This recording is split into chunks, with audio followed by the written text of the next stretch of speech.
Thank you very much, Wayne, for joining us this afternoon. So you believe, before we get into the boycott, you believe SAA is nothing more than a vanity project, meaning? Well, meaning that there's no reason for us to hold on to this airline. It has been defunct for a number of years now. Countries around the world have let go of their loss-making airlines. And we really don't need to throw any more resources to this airline because we can't afford it, first of all, and we're tired of the billions and billions of rands payout that have happened in the past, and it's not going to go away after this 10.5.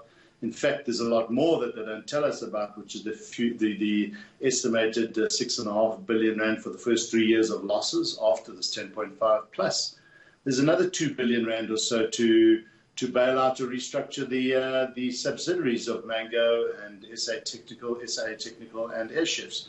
So it just doesn't stop there. So essentially you're saying there's no hope in spite of the breakdown that we got from the Public Enterprises Minister, for instance, 2.2 billion rand going towards retrenchment packages. Still, this does not satisfy in terms of why it is that we are spending so much money on it. Look, we're not naive to the fact that no money or money has to be paid.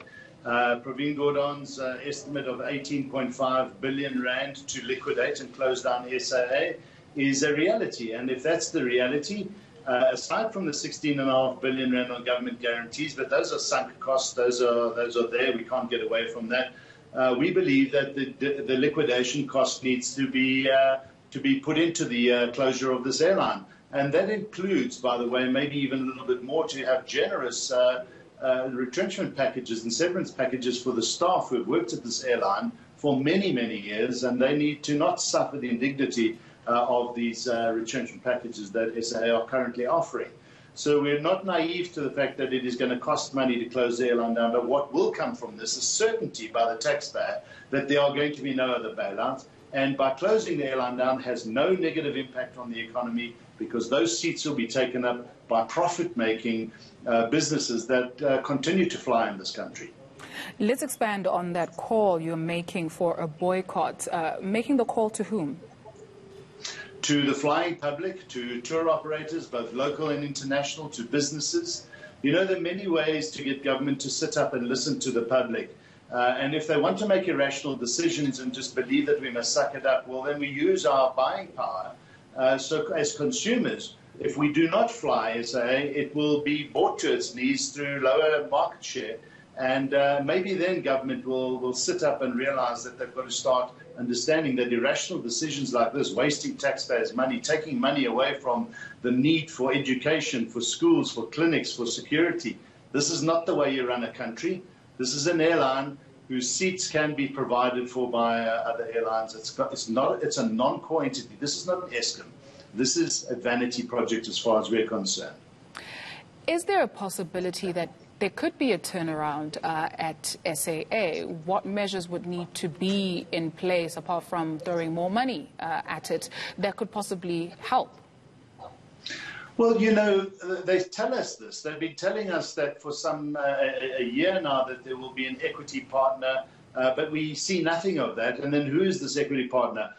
We've seen the high-level plans and asked to see the detailed numbers because we cannot understand how they get to a profitable airline at 61% load factors. You know, since those projections were done for the business rescue plan, for the 10.5 billion. IATA has revised the projections of the aviation industry for Africa further downward.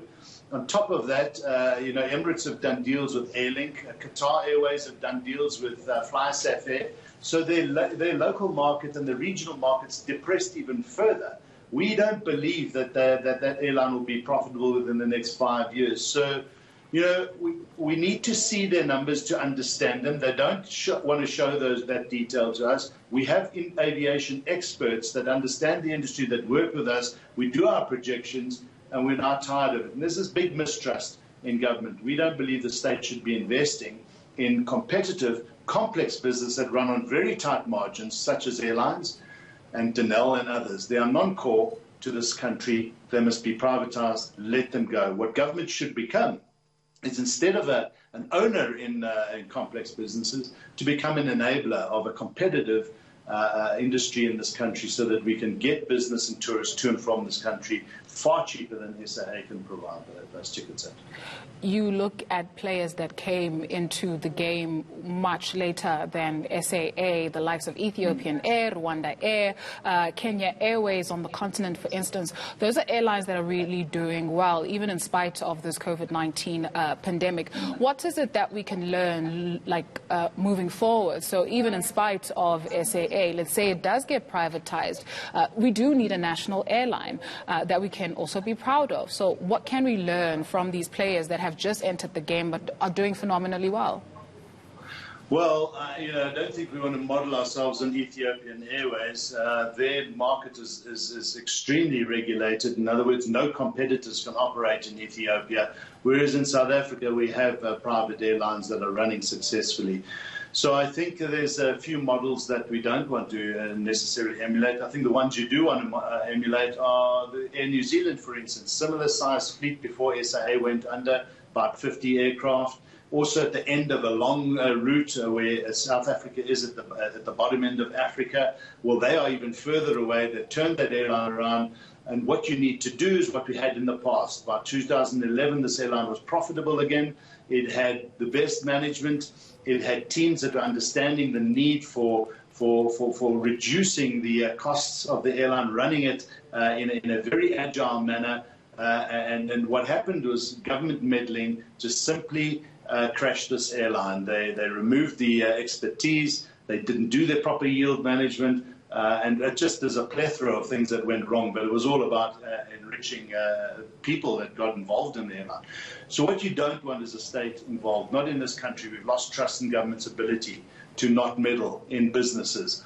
They need to get out of the business of business and enable good business and competitive business, because those competitive businesses will create the jobs that SAA will let go of. And it might be called South African Airways, and we'll be proud of having our flag on the tail of a privately run airline with an international license based here.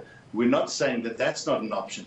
But if government wants to resurrect it, if government wants to have a shareholding in it, we are saying we've had enough. We don't trust you anymore. You've had enough chances. It's now time to let go. And they don't want to. So the only way we can force them to is through our reduction of buying power to their airline seats. And it's all about trust. Duvenage, Outa CEO, thank you for your time this afternoon.